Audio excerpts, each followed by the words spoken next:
नमस्कार, आप देख रहे हैं IBC 24। मैं हूं आपके साथ विजय कुमार पंड्या। शुरुआत करेंगे मध्य प्रदेश की खबरों की। तो सबसे पहले बात मुख्यमंत्री शिवराज सिंह चौहान की, जो आज भोपाल में गौ कैबिनेट की पहली बैठक उन्होंने ली है। इस दौरान उन्होंने कहा कि गौ कैबिनेट बनाने के पीछे गहरा उद्देश्य है। सीएम शिवराज सिंह चौहान ने पर्यावरण के संरक्षण, स्वावलंबन और आत्मनिर्भर मध्य प्रदेश के लिए गौधन को जरूरी बताया है। उन्होंने कहा है कि प्रदेश को आत्मनिर्भर बनाने के लिए गौधन का इस्तेमाल किया जाएगा, साथ ही स्वावलंबन के लिए गोमाता की अवधारणा को लागू किया जाएगा। सीएम शिवराज सिंह चौहान ने गाय के दूध को अमृत बताया। उन्होंने कहा कि गाय का दूध कुपोषण को समाप्त करने की दिशा में महत्वपूर्ण है। बैठक में गौमूत्र और गौ उत्पादों का औषधि के रूप में उपयोग पर भी चर्चा की गई। सीएम शिवराज सिंह चौहान ने कहा कि गंभीरता के साथ गौवंश के संरक्षण और संवर्धन का काम किया जाएगा। इसके पीछे गहरी श्रद्धा भी जुड़ी हुई है। इसके अलावा गौ संरक्षण के लिए काउसेस लगाने पर भी विचार किया जा रहा है। मुख्यमंत्री शिवराज सिंह चौहान ने इसके संकेत भी दिए हैं।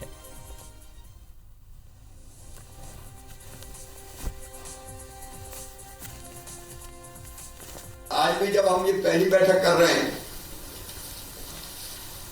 गोधन के संरक्षण और संवर्धन के लिए मंत्री परिषद की, तो मेरे मन में आस्था और श्रद्धा का भाव तो है ही, लेकिन मैं ऊपरी तौर पर भी देखता हूं तो तीन बहुत महत्वपूर्ण चीजें। आर्थिक स्वावलंबन की या आत्मनिर्भर मध्य प्रदेश बनाने के लिए जो हम प्रयास कर रहे हैं, उसमें गौ माता की हमारे काम आ सकती है। वो आर्थिक स्वावलंबन के लिए भी बहुत उपयोगी है। और इधर गोपाष्टमी पर सीएम शिवराज सिंह चौहान ने सीएम हाउस स्थित गौशाला में पूजा अर्चना की, गौ सेवा की। सीएम ने गायों के साथ बछड़ों की पूजा अर्चना भी की। उनकी सेवा करने के बाद उन्होंने उन्हें चारा और रोटी खिलाया। सीएम ने कहा कि आज ही के दिन भगवान श्री कृष्ण और बलराम जी पहली बार गायों को लेकर जंगल में निकले थे। गाय हमारी माता है और आस्था का केंद्र है। प्रदेश सरकार गायों के संरक्षण और संवर्धन के लिए महत्वपूर्ण कदम उठा रही है।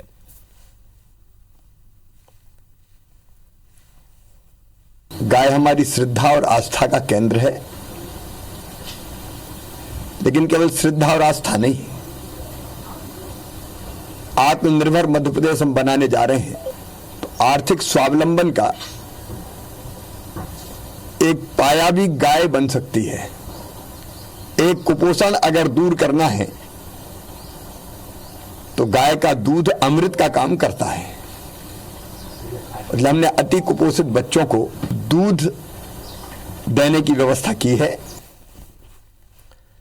और इधर भोपाल में गो कैबिनेट की बैठक लेने के बाद सीएम शिवराज सिंह चौहान आगर मालवा के सालरिया पहुंचे हैं। सालरिया के गौ अभ्यारण्य में गाय की पूजा अर्चना के बाद सीएम शिवराज सिंह चौहान ने जनता को लाखों रुपए के विकास कार्यों की सौगात दी है। इसके बाद उन्होंने विशेषज्ञों के साथ बैठक की।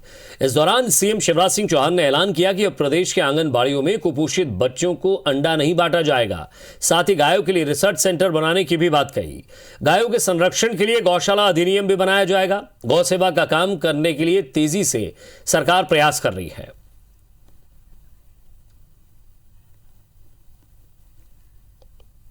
और मैं कृष्ण कन्हैया और गौ माता से भी यही प्रार्थना करता हूं, गाय हमारी माता है। 33 करोड़ देवताओं का वास गौ माता के अंदर हम मानते हैं। आज ने अनादिकाल से भारत में, भारत की जनता ने, हमारे संतों ने, ऋषियों ने, मुनियों ने गौ माता की सेवा की है, गौ माता की पूजा की है। और पहले तो खेती बिना गौ तो हो ही नहीं सकती थी। अब जब से ट्रैक्टर महाराज आए, तब से हमारा गोवंश संकट में, और हम भी थोड़े स्वार्थी हो गए। जब तक दूध दे गई है तब तक ठीक है, नहीं तो 1 लाख दिया और का जा चरिया। और एमपी में गोपाष्टमी पर गौ पूजन के बहाने गौ पर सियासत भी शुरू हो गई है। गोपाष्टमी पर कांग्रेस नेताओं ने भी गौ माता की पूजा अर्चना की। एमपी कांग्रेस के विचार विभाग के अध्यक्ष भूपेंद्र गुप्ता ने बीजेपी सरकार के गौ कैबिनेट और गौ संरक्षण को लेकर हो रहे कामों पर निशाना साधा।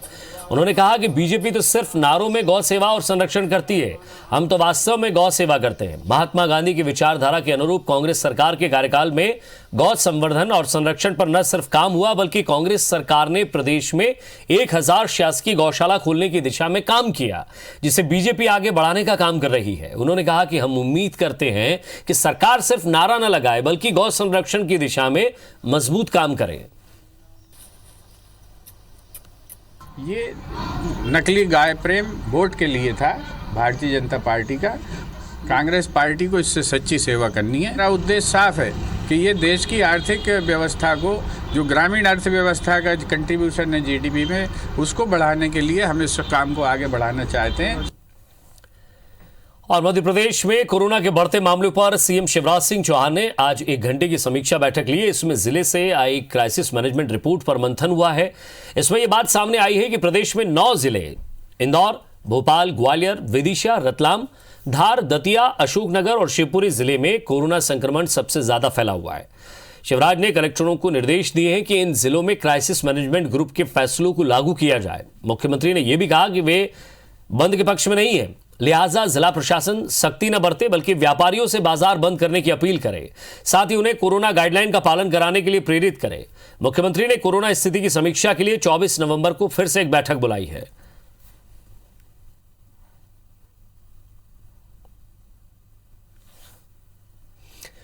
और मध्य प्रदेश में भाजपा प्रदेश अध्यक्ष वीडी शर्मा की नई टीम के नाम पर जो बात सामने आ रही थी, उनके नाम फाइनल कर दिए गए हैं। अब सिर्फ पार्टी के दिल्ली मुख्यालय से 1-2 दिन में हरी झंडी मिलते ही बीजेपी प्रदेश कार्यकारिणी की घोषणा कर दी जाएगी। नामों को अंतिम रूप देने के लिए बीते रोज वीडी शर्मा, प्रदेश संगठन महामंत्री सुहास भगत और प्रदेश सह संगठन महामंत्री हितानंद शर्मा के साथ गोपनीय बैठक हुई है और इसमें नामों को अंतिम रूप दे दिया गया है।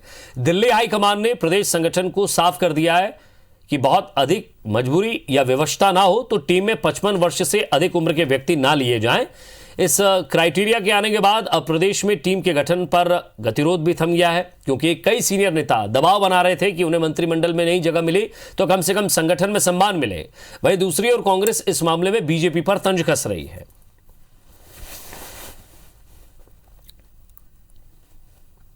उसके लिए हर व्यक्ति के लिए निश्चित काम भारतीय जनता पार्टी तय करके रखती है। भारतीय जनता पार्टी में चयन की एक अपनी प्रक्रिया है और प्रक्रिया प्रदेश नेतृत्व से होकर राष्ट्रीय नेतृत्व तक गुजर कर आती है। संगठन की आंखें सबको देख रही होती हैं और समय पर सबको मौका देते हैं। तो ये जो नया फार्मूला है, इस नए फार्मूले के तहत ये अपनी कार्य समिति बना भी पाएंगे कि नहीं बना पाएंगे, अभी तो इसी में संशय है। और अगर ये बना लें तो बहुत अच्छी बात है। हमारी कांग्रेस पार्टी ने तो पूरी की पूरी कैबिनेट ही 52 साल से नीचे के जवान लोगों की बना दी थी। और मध्य प्रदेश उपचुनाव में बीजेपी को मिली बड़ी जीत के शिल्पकार बीजेपी के पंचरत्न रहे हैं। पंचरत्न यानी कि मुख्यमंत्री शिवराज सिंह चौहान, ज्योतिरादित्य सिंधिया, केंद्रीय मंत्री नरेंद्र सिंह तोमर, प्रदेश के गृह मंत्री नरोत्तम मिश्रा और भाजपा के प्रदेश अध्यक्ष वीडी शर्मा। आपको बता दें कि मध्य प्रदेश में अब तक सीएम शिवराज सिंह ही चुनाव का केंद्र बिंदु हुआ करते थे, पर इस बार चुनाव में जीत के 5 चेहरे रहे हैं। बीजेपी को ऐतिहासिक सफलता मिलने के बाद मुख्यमंत्री शिवराज सिंह चौहान फिर से प्रदेश में नंबर 1 नेता बनकर उभरे हैं। विपरीत परिस्थितियों में होते हुए उपचुनाव में बीजेपी को भी उम्मीद नहीं थी कि वो इतनी सीट निकाल लेगी, क्योंकि इस उपचुनाव में कोरोना वायरस, आर्थिक मंदी, बगावत, भीतरघात के साथ ही बीजेपी को कई मोर्चों पर लड़ना था। उपचुनाव हुए और उसके जो परिणाम आए, ये मध्य प्रदेश के भारतीय जनता पार्टी के नेतृत्व की संगठन क्षमता, पॉलिटिकल स्ट्रैटेजी और मध्य प्रदेश की जनता का भारतीय जनता पार्टी के नेतृत्व पर एक अकल्पनीय भरोसा, वो हमने इस चुनाव में देखा। नरेंद्र सिंह जी तोमर हैं, उनकी कॉन्स्टिट्यूंसी का विधायक हारा। जो नरोत्तम मिश्रा जी हैं, उनकी कॉन्स्टिट्यूंसी का विधायक हारा। जो ज्योतिरादित्य सिंधिया हैं, माया सिंह हैं, जो पवैया जी हैं, उनकी कॉन्स्टिट्यूंसी का विधायक हारा। तो ये इसके बाद कद बढ़ा रहे हैं तो बढ़ा सकते हैं, उनकी अपनी सोच है। और जबलपुर में कांग्रेस नेता गज्जू उर्फ गजेंद्र सोनकर को जेल भेजने के बाद रविवार की सुबह नगर निगम के अमले ने उनके अवैध निर्माण को ध्वस्त किया है। सरकारी जमीन पर कब्जे के दस्तावेज सामने आने के बाद जिला प्रशासन और नगर निगम ने संयुक्त मुहिम चलाते हुए सोनकर के अवैध ठिकानों पर बुलडोजर चलाया। सोनकर ने भी करीब 3500 वर्ग फीट जमीन पर कब्जा कर रखा था, जिसे मुक्त कराया गया है। वहीं प्रशासन की इस पूरी कार्रवाई पर गजेंद्र सोनकर के परिजनों ने कांग्रेस नेताओं को निशाना बनाने के आरोप लगाते हुए सवाल खड़े किए हैं कि उनका पुलिस प्रशासन और स्थानीय भाजपा नेताओं के इशारे पर बदले की भावना से यहां कार्रवाई हुई है उन पर। उनका आरोप है कि कार्रवाई के पहले ना तो परिवार को सूचना दी गई और ना ही किसी प्रकार का नोटिस दिया गया।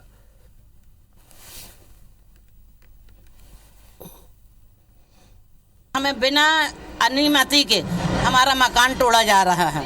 कांग्रेस जितने कांग्रेस वाले हैं उनको सबको निशाना बनाया जा रहा है। घर का आधा निर्माण जो है लेफ्ट साइड का वो भी कहीं अवैध कब्जे के रूप में है, जिसे नगर निगम ने आज सुबह मार्किंग करी है और उसको तोड़ा गया है। इसके अलावा इसका जो मेन रोड पर ऑफिस रहा है ऐश्वर्या मिनरल्स के नाम से, वो भी अवैध कब्जे वाली ज़मीन पर रहा है, तो उसको भी आज सुबह तोड़ा गया है।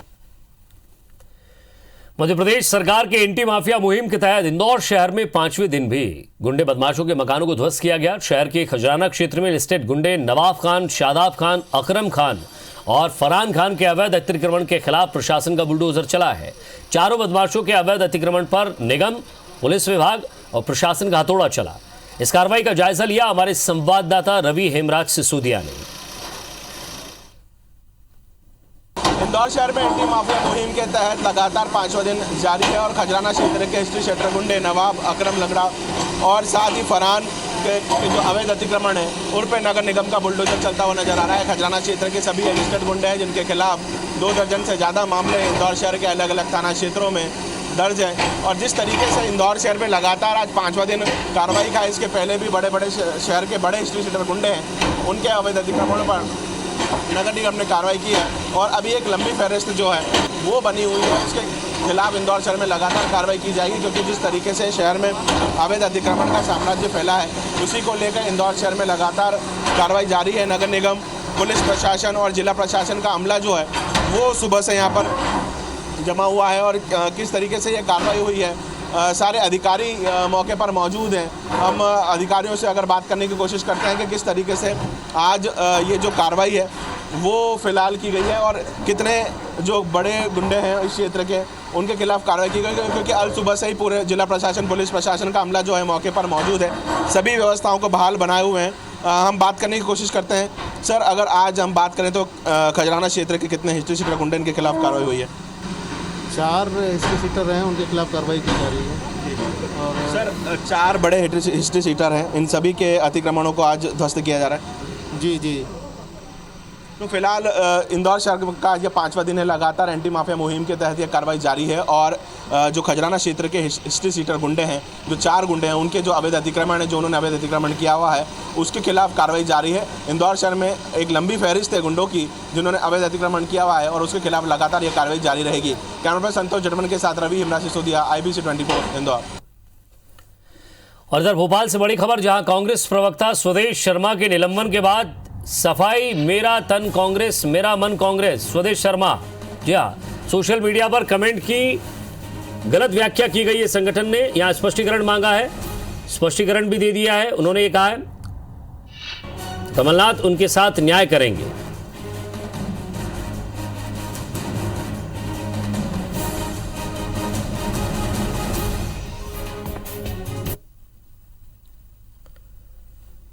तन कांग्रेसी मन कांग्रेसी, मर जाऊं तो कफन कांग्रेसी। सोशल मीडिया पे किसी पोस्ट को लेकर मीडिया ने उसकी व्याख्या गलत कर दी थी। मुझसे माननीय संगठन प्रभारी महोदय ने स्पष्टीकरण मांगा, मैंने स्पष्टीकरण दे दिया है।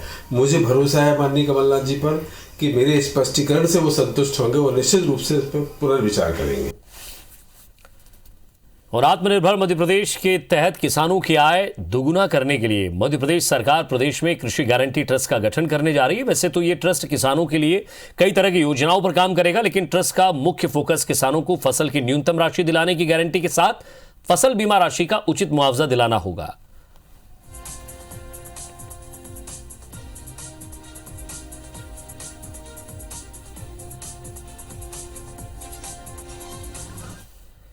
और इधर ग्वालियर की सड़कों पर 10 साल से कचरे में अपने लिए खाना ढूंढने वाले और भिखारी की तरह जिंदगी जीने वाले एक व्यक्ति की जब पहचान उजागर हुई थी, सारे देश की वो सुर्खियां बन गया। सभी जानते हैं कि जिनके पिता एडिशनल SP थे, भाई थानेदार हैं, जिनकी पत्नी जज है और वो सब इंस्पेक्टर मनीष मिश्रा, जो कि 10 साल से भिखारी बनकर जी रहे थे, आखिर क्यों घूम रहे थे? सबसे बड़ा सवाल ये भी है कि इतने लंबे समय तक डिपार्टमेंट ने उनकी तलाश क्यों नहीं की।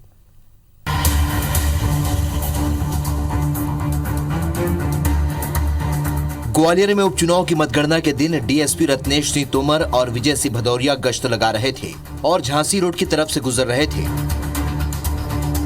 इसी दौरान उन्होंने सड़क के किनारे एक भिखारी को ठंड से ठिठुरते और कचरे के ढेर में खाना तलाशते देखा। इस पर दोनों अधिकारी रुककर उस भिखारी के पास पहुंचे। भिखारी की हालत देखकर एक अफसर ने जैकेट तो दूसरे ने अपना जूता दे दिया, लेकिन दोनों ही अधिकारी तब हैरान रह गए जब बातों बातों में भिखारी ने बताया कि वो डीएसपी के बैच का ही ऑफिसर है। भिखारी ने अपना नाम मनीष मिश्रा बताया, जिसने डीएसपी के साथ ही थानेदार के रूप में नौकरी ज्वाइन की थी। वो पिछले 10 सालों से लवारिस हालत में घूम रहा है। हैरत की बात तो यह है कि उसके पिता एएसपी थे, पत्नी जज और भाई थानेदार है।